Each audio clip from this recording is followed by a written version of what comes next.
এইটো দুৰ্নীতি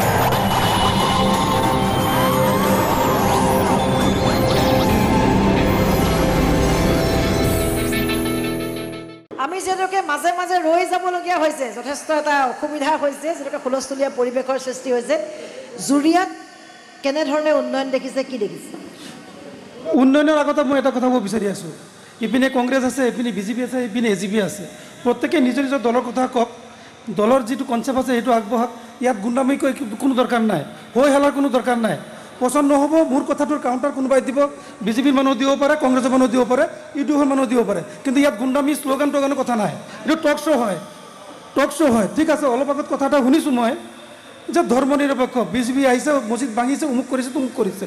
মই এটা কথা কওঁ, যেতিয়া বাবৰি মছজিদ ভাঙিছিলে তেতিয়া কাৰ চৰকাৰ আছিলে? কাৰ চৰকাৰ আছিলে? সেই কথাটো তেওঁলোকে কাউণ্টাৰ দিব পাৰোঁ। কেনেকৈ ভাঙিলে কি কথাত কাউণ্টাৰ দিব? মই এজিপি দলৰ মানুহ, আমাৰ দলটো হ'ল ধৰ্ম নিৰপেক্ষ দল। আজিৰ দিনত আমি ধৰ্ম নিৰপেক্ষ চৰিত্ৰ বজাই ৰাখিছোঁ। আজিৰ দিনত আমি বিজেপিৰ লগত চৰকাৰ চলাই আছোঁ। দুৰ্নীতি ক'ত হৈছে নহৈছে ৰাইজে জানি আছে। অলপ আগতে কথা এটা হৈছিলে, প্ৰথমবাৰৰ কাৰণে জুৰিয়া জিলা পৰিষদ অসম গণ পৰিষদৰ জিলা নেতৃত্বত নিৰ্বাচন হৈছিলে, জিকিছে। 46টা আঁচনি ৰূপায়ণ কৰা হৈছিলে। তাৰ পূৰ্বে 3বাৰকৈ কংগ্ৰেছ জিকিছিলে, 3বাৰকৈ তিনিটা টাৰ্মছ কংগ্ৰেছৰ প্ৰতিনিধি আছিলে। তেওঁলোকে দেখুৱাই দিয়ক ক'ত ক'ত অনুদান, ক'ত ক'ত আঁচনি ৰূপায়ণ কৰিছে। আপুনি নহয়, আপুনি আহক, সকলোৱে এজন এজনকৈ কওক, সকলোৱে কওক, হ'ব কমপ্লিট হ'ব, বহুত দীঘলীয়া নহ'ব। ঠিকে আছে, উপৰোক্ত বক্তাজনে যোনটো কৈছে তাৰ সংমিশ্ৰণ ৰাখিবলৈ মই এটা কথা ক'ব বিচাৰিছোঁ। তেখেত কমকৈ ক'ব সকলোৱে কথা দেই, বহুত মানুহ আছে। যিহেতুকে আমাৰ দলৰ পৰাই, কংগ্ৰেছ দলৰ পৰাই প্ৰতিনিধি হৈ পেলাই বিজেপি দলত তেওঁলোকে দুৱা তুলসীৰ পাত হ'ব বুলি বিচাৰিছে। যিহেতুকে বিজেপি এনেকুৱা এটা দল আমাৰ সন্মুখত আমি চাই আছোঁ, বিজেপিত যোৱাৰ লগে লগে আমি যেনেকৈ কাপোৰ ৱাশ্ব কৰোঁ, ৱাশ্বিং মেচিনত দিয়াৰ লগে লগে কাপোৰটো চাফা হৈ যায়।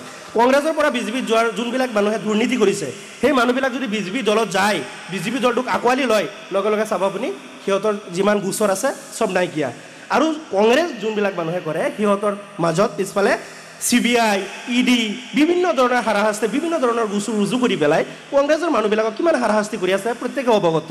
তাৰ মাজতে মই এটা কথা ক'ব বিচাৰিছোঁ, উপৰোক্ত মোৰ দাদা এজনে কৈছিলে যে চৰ অঞ্চলত যোনটো নেকি মাটিৰ পাট্টা দিবৰ কাৰণে কথাটো কোৱা হৈছিলে, আজিৰ দিনত বাইদেউ, আজিৰ দিনত গভমেণ্ট, ডাবল ইঞ্জিনৰ গভমেণ্ট চলি আছে, AGP BJP সিহঁতৰ গভমেণ্ট চলি আছে।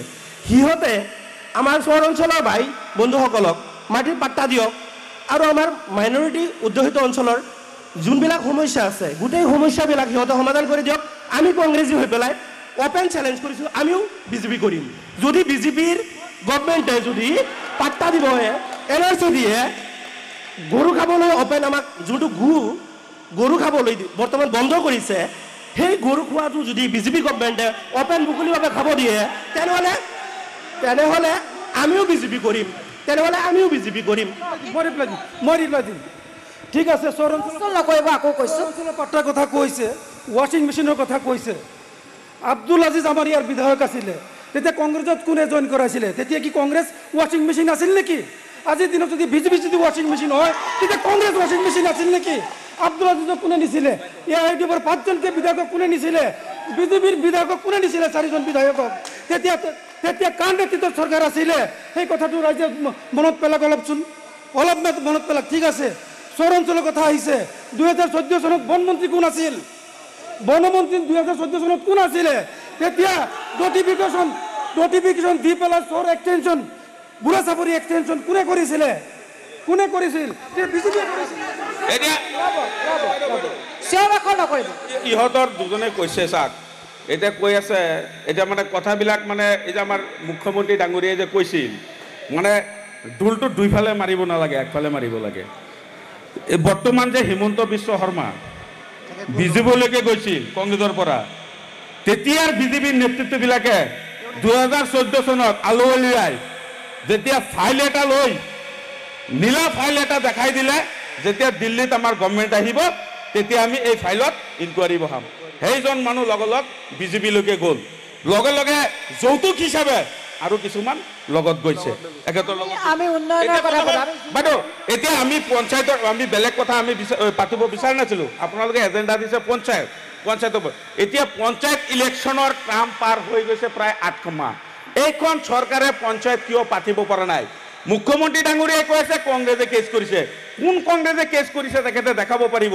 একেতে যদি শুদ্ধমতে পঞ্চায়তবিলাক একেটা হাবিব ৰছিদ চৌধুৰী এখন উকিল হয়, প্ৰফেশ্যনেল উকিলৰ তাত চব মানুহ যাব পাৰে।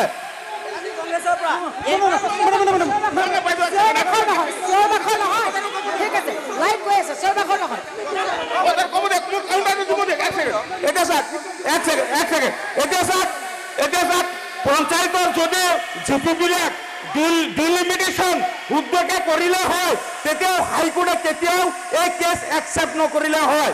গতিকে ইয়াত গম যিটো কাৰণে হাইকোৰ্টে একচেপ্ট কৰিছে হাবিব ৰছিদ চৌধুৰী প্ৰফেশ্যনেল লয়াৰ হয় আমাৰ। ঠিক আছে মই ৰিপ্লাই দি আছোঁ মেডাম। তেওঁলোকে গৰু কটাৰ কথা কৈছে না, গৰু কটা বন্ধ কথা কৈছেতো না, ঠিক আছে। ইয়াত সময় নষ্ট কিয় নষ্ট কৰি আছে?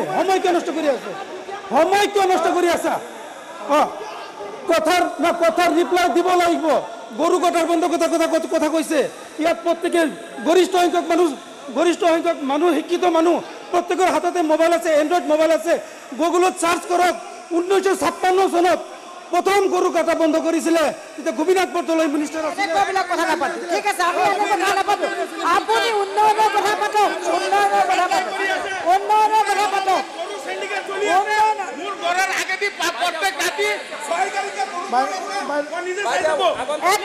এক মিনিট পঞ্চায়তৰ কথা পাতক,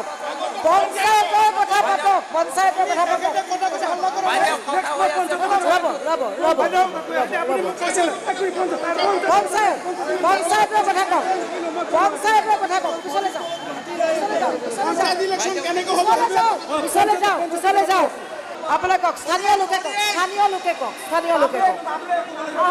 আগবাঢ়ি আহক, পাব্লিক আহক।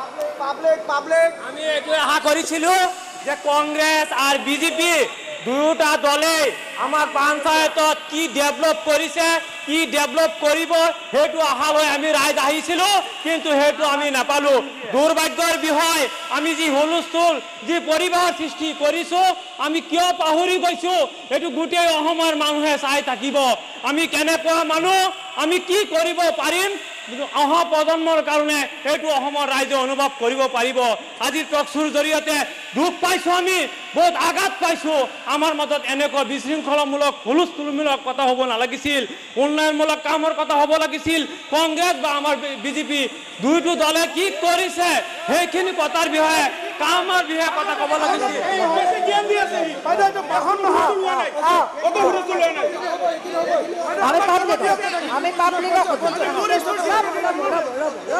এতিয়া কথা হ'ল একেতে যে কৈ আছে, প্ৰথম আমি পৰিৱেশটো ভাল কৰিব লাগে। প্ৰথমতে মই সকলোকে কৈছোঁ, আমি ইয়াত যিকোনো কথা যুক্তিৰে আমি প্ৰত্যুত্তৰ দিব লাগে, কিন্তু ইয়াত ব্যক্তিগতভাৱে যাতে কোনো নলয়, ব্যক্তিগতভাৱে ল'ব নালাগে।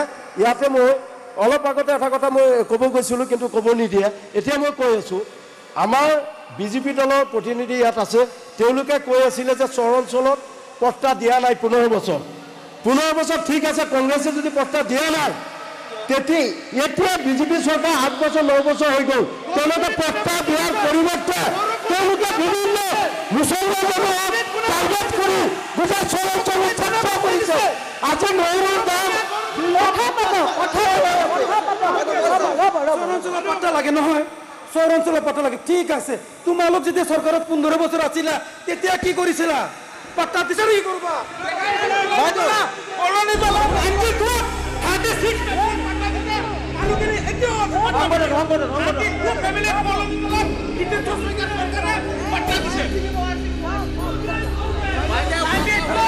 আমি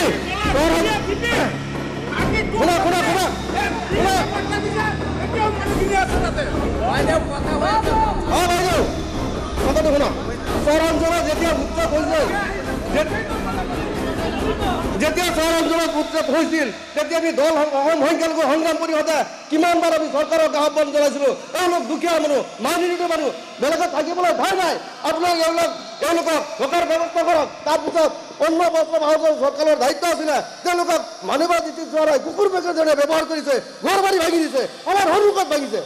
আমি দেখিছোঁ চৰকাৰক বহুতবাৰ আমি মেম'ৰেণ্ডাম দিছিলোঁ উপায়ুক্ত মহোদয়ৰ জৰিয়তে, কিন্তু তাৰ আমি কোনো ফল পোৱা নাছিলোঁ। সেয়াই চাওক মই অলপ আগতে কৈছিলোঁ যিহেতুকে ডাবল ইঞ্জিনৰ চৰকাৰ বিজেপি এজিপিৰ আছে যদি সিহঁতে কৈ আছে কংগ্ৰেছৰ আমলত কংগ্ৰেছৰ দিনত কাম হোৱা নাই তে মই কৈ আছোঁ যে এতিয়া আপোনালোকৰ গভৰ্ণমেণ্ট আছে আপোনালোকে মাটিৰ পাট্টা দিয়ক আপোনালোকে গৰু খোৱা খাবলৈ আমাক দিয়ক আপোনালোকে আমাৰ যি কৰ্ম আপোনালোকে বৰ্তমান বন্ধ কৰি আছে একমাত্ৰ সংখ্যালঘু অধ্যুষিত লোকসকলক লৈ পেলাই যি ৰাজনীতি কৰি আছে সেই ৰাজনীতি কিন্তু সংখ্যালঘু অধ্যুষিত লোকে চাই আছে সিদিনা আমাৰ চহৰ অঞ্চলত কিমান উচ্ছেদ কৰিছে গৰু খুটি কৰিছে বৰ্তমান উমৰাংচুত কয়লা খনিত কিমানজন নিৰীহ লোকৰ হত্যা হৈছে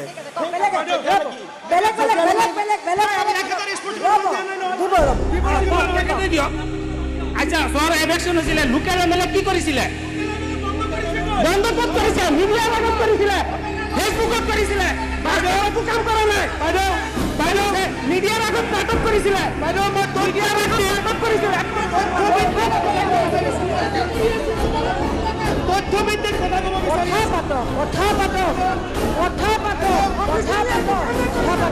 লাইভটো কমি আহিছে কথা পাতক যথেষ্ট বাক বিতণ্ডাৰ সৃষ্টি হৈছে ইয়াৰ মাজতে আমি আমাৰ অনুষ্ঠান আগবঢ়াই নিছোঁ মই প্ৰথমতে এফালে আহক মই আপোনাৰ কাষলৈ আহিছোঁ কি ক'ব গোটেই উন্নয়নটোৰ বিষয়ত কি ক'ব আপুনি এজন স্থানীয় লোক ইয়াৰ কি দেখিছে চবকে সুধিম আজিৰ দিনত চাওক মই বগৰীগুৰি জিপিৰ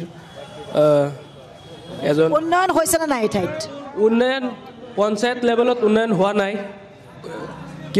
যিহেতু ইয়াত কংগ্ৰেছৰ চব প্ৰেচিডেণ্ট মেম্বাৰ চব আছে বিজেপি চৰকাৰে আমাৰ চৰকাৰে দি আছে কিন্তু সিহঁতৰ মানুহে কেত দি আছে সেইটো আমি আমাৰ তাত সেইটো লিষ্ট আছে আমি কেইদিন আমাৰ তাত সেইটো প্ৰুফ আছে আমি কেইদিনমান ভিতৰতে আমি যুৱ মৰ্চাই আমি সেইটো বস্তু ওলাম ৰাইজৰ মাজত আপুনি কওক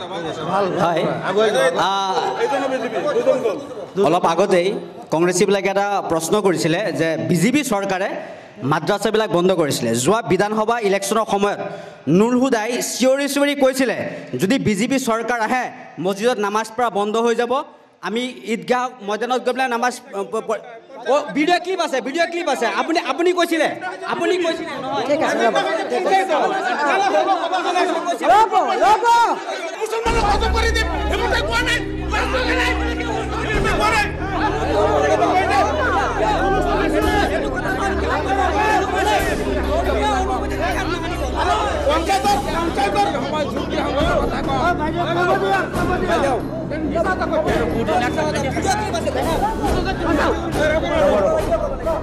এটা বিশেষ কথা হ'ল এইটো টক্সটো হৈছে পঞ্চায়তৰ উন্নয়নৰ ওপৰত টক্স পঞ্চায়তে কিমানখিনি কাম আগুৱালে সেইটো জেণ্ডাৰ ওপৰত কথা পাতিব লাগে আমি যিখিনি দেখি আছোঁ যিটো ডিবেটিং হৈ আছে এইটোতো এজনৰ পাৰ্টিচিপ লৈ আছে কথাটো হ'ল আমি পঞ্চায়তত যেতিয়া 5 বছৰ কাল উকলিলে সেই উকলিৰ পিছত কিমানখিনি পঞ্চায়তে আগবঢ়ালে এতিয়া আমাৰ বিশেষ কথা ক'বলৈ গ'লে পঞ্চায়তত ইমানখিনি এটা ডেভেলপ হোৱা নাই তাৰ বিশেষ এটা পইণ্ট মই দেখুৱাই আছোঁ যেতিয়া 19 বৰ্ষত পঞ্চায়ত চাৰ্জ হ'লে নিৰ্বাচনীৰ পিছত চাৰ্জ পালে পোৱাৰ পিছতেই আমাৰ মহামাৰী কৰোণা লাগি গ'ল কৰোণা হোৱাৰ পিছত দুটা বছৰ আমি পঞ্চায়তত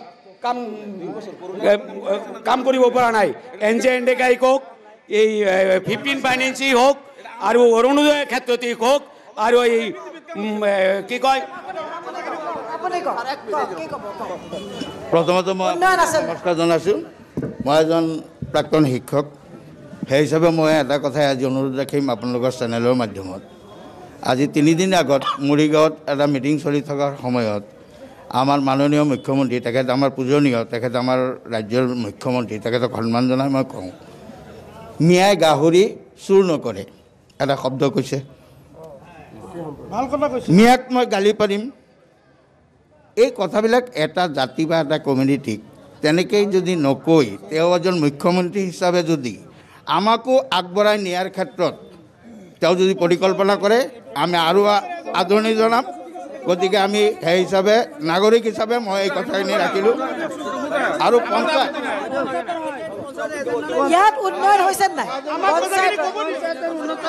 আৰু পঞ্চায়ত সম্পৰ্কে পঞ্চায়তত মই তেনেকৈ নকওঁ মই অনুৰোধ ৰাখিছোঁ আমি মাননীয় মুখ্যমন্ত্ৰী ডাঙৰীয়াক আমাৰ কমিউনিটিটোক আগবঢ়াই নিয়াৰ কাৰণে অনুৰোধ ৰাখিছোঁ বাইদেউ এটা কথা চাওক এতিয়া কথাটো হ'ল বাইদেউ কথাটো হ'ল আমাক ক'ব দিয়ক বাইদেউ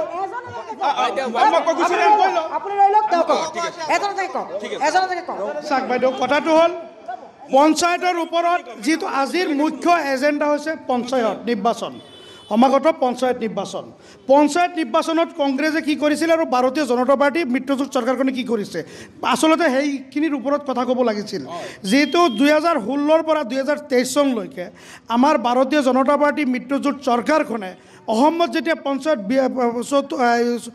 14 ফাইনেন্স 15 ফাইনেন্স আৰু 16 ফাইনেন্সৰ যিখিনি আঁচনি ৰূপায়ণ কৰিছিলে সেইখিনি আঁচনি ৰূপায়ণ কৰি আজি সকলো পঞ্চায়তত কিমান ৰাস্তা ঘাট উন্নয়ন হৈছে এই কথা গাঁৱৰ ৰাইজে উপলব্ধি কৰিছে আৰু দ্বিতীয় নম্বৰ কথাটো হ'ল পঞ্চায়তৰ ৰাইজ ব্যৱস্থাৰ কাৰণে আজি কংগ্ৰেছে যিখিনি দুৰ্নীতি কৰি থৈ গৈছিলে হিতাধিকাৰী সৃষ্টি কৰি ডাইৰেক্ট দুৰ্নীতি কৰা আৰু সেই কথা এতিয়া বাইদেউ মই বেলেগ কথাৰ ফালে নাযাওঁ মুঠতে আমি এটাই জানো এটা গাঁৱৰ উন্নত হ'ব হ'লে মই কাকো এতিয়া টাৰ্গেটো নকৰোঁ গাঁও এটাৰ উন্নত হ'ব লাগে দুখীয়া মানুহৰ উন্নত হ'ব লাগে পঞ্চায়ত ৰাজ ব্যৱস্থাৰ দ্বাৰা প্ৰতিনিধি নিৰ্বাচন হৈ আমাৰ গাঁওসমূহ উন্নত হ'ব লাগে আমাৰ গাঁৱৰ দুখীয়া মানুহৰ সমস্যা সমাধান হ'ব লাগে গাঁৱৰ ৰাস্তা ঘাট পদূলি যিমান যি সমস্যা আছে আমাৰ দুখীয়া মানুহৰ এইবিলাক ধুনীয়াকৈ সোনকালে ইলেকশ্যনটো পাতি সমাধান হ'ব লাগে এতিয়া ৰূপহীহাট সমষ্টিৰ পঞ্চায়তৰ কথা যদি কওঁ গোটেই সমষ্টিৰ ভিতৰত এটা হাত মাত্ৰ গৰাজান জিপিটো বিজেপিৰ হাতত আছে আৰু বাকী 3টা জিলা পৰিষদ কংগ্ৰেছৰ হাতত আছে মাত্ৰ জুৰিয়া জিলা পৰিষদ এজিপিৰ হাতত আছে যদি ৰূপহীহাট সমষ্টিৰ যদি উন্নয়ন হোৱা নাই একমাত্ৰ দায়ী কংগ্ৰেছ কিয়নো 3টা জিলা পৰিষদ কংগ্ৰেছৰ হাতত আছে বাইদেউ এতিয়া চাওক মই মানে এটা কথা হ'ল মানে নাই কথা হ'ল এখেতে মানে যিবিলাক ঠাই ডেভেলপ হৈছে সেইবিলাক বিজেপি যিবিলাক বেয়া এইবিলাক দূৰৰ পৰা এইটো হ'ব নোৱাৰে আমি যিহেতুকে আজি অনুষ্ঠান সামৰিব লাগিব সামৰিম আৰু এটাই কথা উন্নয়ন লাগে ৰাজনৈতিক আদৰ্শ সকলোৱে থাকিব পাৰে কিন্তু আমাৰ মূল কথাটোৱে হৈছে উন্নয়ন আইনুল আৰু ৰাজুৰ সৈতে মই মৃদুস্মিতা ভূঞা আজি অনুষ্ঠানৰ পৰা বিদায় লৈছোঁ